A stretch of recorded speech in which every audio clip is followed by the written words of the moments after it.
Alex Nemeth va vous présenter maintenant la sécurité. Bien, mesdames et messieurs, je vous remercie de l'attention que vous allez me porter. Merci Alain de me permettre de parler de sécurité. Mission particulièrement difficile, particulièrement sensible, parce que parler de sécurité, ça peut être particulièrement anxiogène. Et ce n'est pas du tout mon propos. Alors, pour parler de sécurité, je voudrais déjà vous présenter les membres de ma commission qui m'ont aidé et avec qui nous avons travaillé d'arrache-pied et qui vont m'accompagner, si vous le permettez, tout au long de mon propos. Alors, Amandine, bien sûr, qu'on vous a déjà présenté, Céline Lorenzo et Christine Garcia. Pourquoi une commission en sécurité et prévention du risque armée de ces 4 personnes?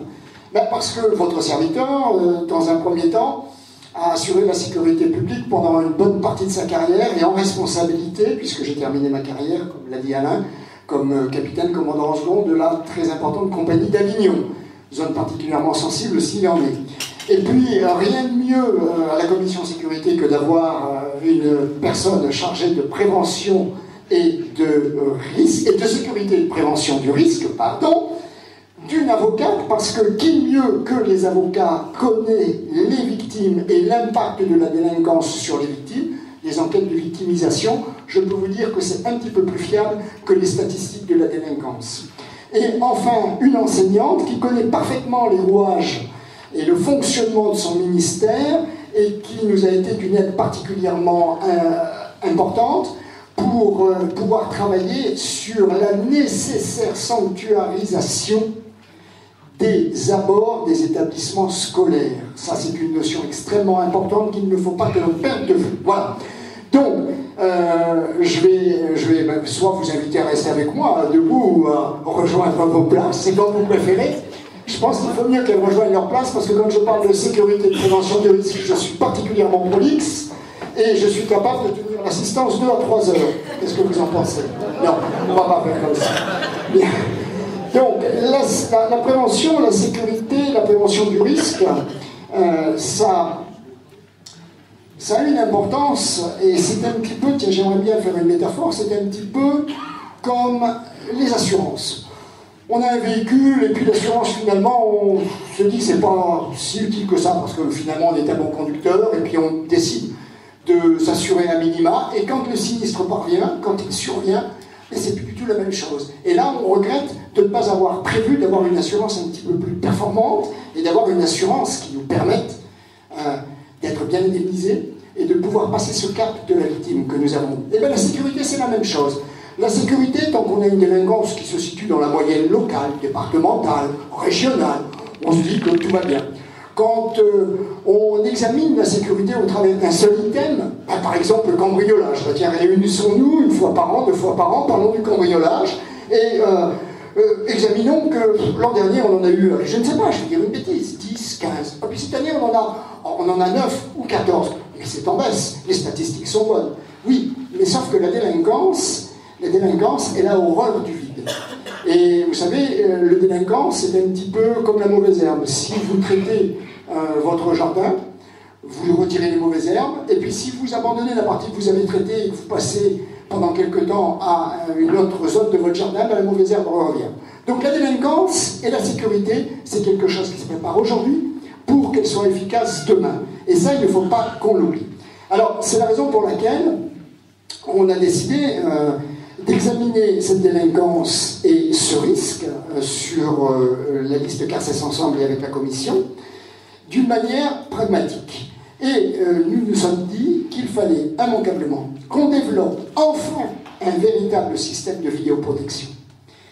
Je vous expliquerai tout à l'heure, 4 caméras, moi, ça ne me satisfait pas. Et pour votre sécurité, je pense que ce n'est absolument pas satisfaisant. Ensuite, il faut qu'on développe les moyens de sécurité passive. Oui, parce que la sécurité, ce n'est pas que faire des patrouilles, ce n'est pas que de mettre des caméras, mais c'est aussi penser à une sécurité passive et à l'apport de la technologie pour permettre de sécuriser des zones de grands rassemblements, par exemple. Ensuite, eh bien, il faut développer tous les moyens sécuritaires qui sont à notre main, tous ceux sur lesquels une municipalité peut agir. Et enfin, parce que la sécurité et la prévention du risque, c'est une architecture globale, c'est une architecture qui doit s'appuyer sur tous les vecteurs qui permettent de réduire le risque et de réduire la délinquance. C'est prévenir, c'est informer et former. Je vais vous expliquer. Je vais essayer d'être rapide. La vidéoprotection, parlons-en. La vidéoprotection, c'est aujourd'hui un outil qui, si au début il a pu faire peur, est un outil qui est aujourd'hui absolument appelé de ses voeux par la plupart d'entre nous. Pourquoi? Parce qu'effectivement, elle a une vraie vocation dissuasive. Si l'on sait qu'on a une commune équipée de vidéoprotection, immanquablement, on a toutes les chances de voir la délinquance se déplacer vers des zones qui sont bien moins sécurisées. Mais une architecture de vidéoprotection, c'est quelque chose qui doit être pensé stratégiquement. C'est des décisions opérationnelles stratégiques qui doivent être pensées dans leur ensemble. Et mettre des caméras à lecture de plaques, c'est bien, c'est très bien. Mais il faut les mettre à des endroits judicieux. Et il faut les appuyer par d'autres dispositifs complémentaires. Aujourd'hui, celles qui sont implantées à Carcès, je suis désolé de vous le dire, mais tout délinquant chevronné fera comme moi. Il observera, il regardera et il verra par où passer pour les éviter. Moi, je rentre dans votre village, je sors de votre village, de notre village, sans qu'on m'ait détecté. Ensuite, nous avons de niveau perdu. Voilà, merci. Ensuite, nous allons parler aussi de la sécurité passive. Alors, qu'est-ce que c'est que la sécurité passive? Là, vous voyez, je vous ai mis 2 photos que j'ai prises cet été. J'en ai pris bien d'autres, bien sûr. Et là, je me dis, nous avons un problème. Là, je me dis, il faut que l'on anticipe. Merci. Il faut que l'on anticipe le risque routier, par exemple. On pourrait très bien avoir quelqu'un qui perd le contrôle de son véhicule parce qu'il fait un malaise. Ou quelqu'un qui, sous un état de démence, décide de foncer dans la foule. Eh bien ça, il ne faut plus qu'on le voie. D'autant que l'autorité administrative, à la suite des tristes et dramatiques événements de 2016 et de 2018, a adressé des notes à tous les responsables, maires, conseils départementaux, comme président de communauté d'agglomération, président de communauté de communes, pour leur demander de prendre des mesures de sécurité passive et d'avoir les moyens de faire échec à toute intrusion de véhicules béliers. Enfin, dans la vidéoprotection, nous allons privilégier la couverture des zones sensibles. Parce que avoir 4 caméras qui vont avoir un impact sur la gestion et le contrôle des flux à l'entrée du village, c'est bien, mais il faut que ce soit à l'entrée du village. Là, c'est à l'entrée du centre-bourg. Aujourd'hui, les zones comme le collège, les zones comme les écoles ne sont pas couvertes. Et c'est nos enfants, c'est vos enfants qui sont dans ces endroits.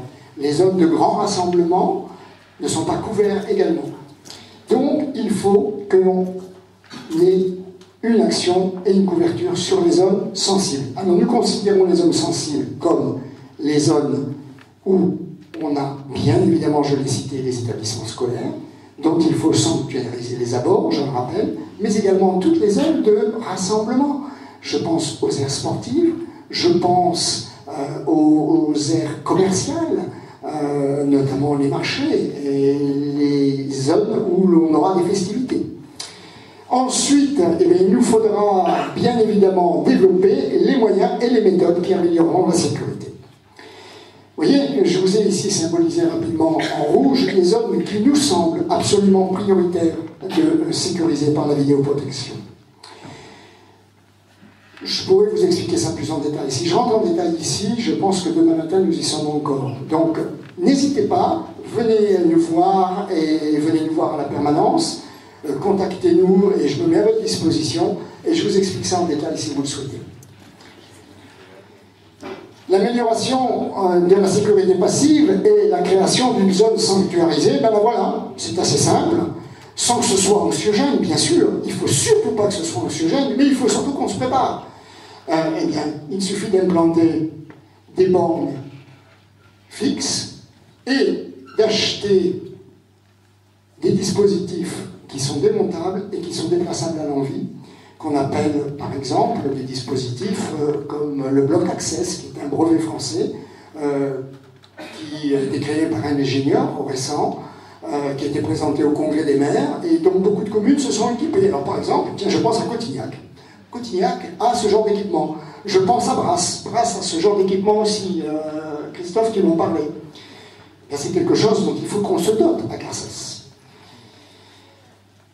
Enfin, il faut bien prendre en compte les paramètres qui vont changer très prochainement pour nous. Alors aujourd'hui, on observe la situation à Carcès. Qu'est-ce que nous avons? Nous avons une commune qui est dotée d'une police municipale armée de 3 fonctionnaires.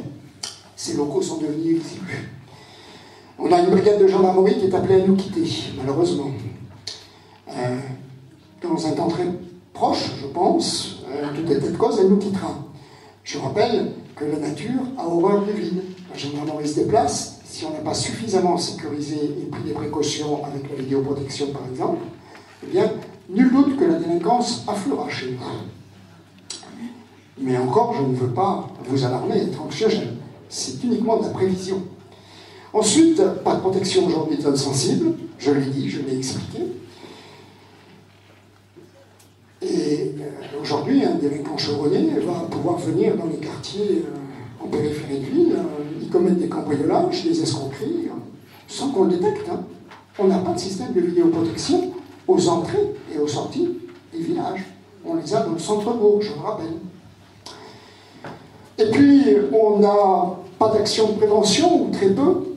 On a peu d'informations, et enfin, pas de prévision sur le risque, ni d'informations sur les plans communaux de sauvegarde, les 10 crimes, enfin tous ces acronymes barbares, vous savez. Vous avez connaissance de quelques points du plan communal de sauvegarde? Je ne crois pas. Moi, je pense qu'il est important qu'une mairie, régulièrement, organise des réunions au profit de la population, avec des intervenants qui maîtrisent parfaitement ces sujets et qui vont vous parler des escroqueries sur Internet, qui vont vous parler des rançonneurs informatiques, qui vont vous parler et qui vont parler à nos aînés, par exemple, des précautions à prendre quand on va rechercher quelques menus billets au distributeur automatique du village, parce que le vol de carte bleue, ça existe. Et puis, tout un tas d'interventions qui peuvent être faites par des spécialistes. Ça, c'est de l'information. C'est de la prévention.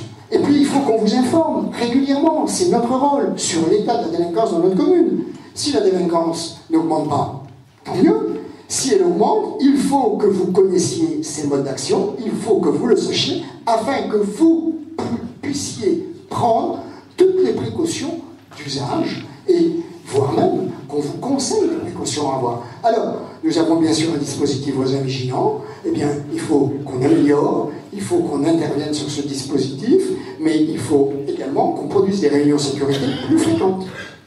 Voilà.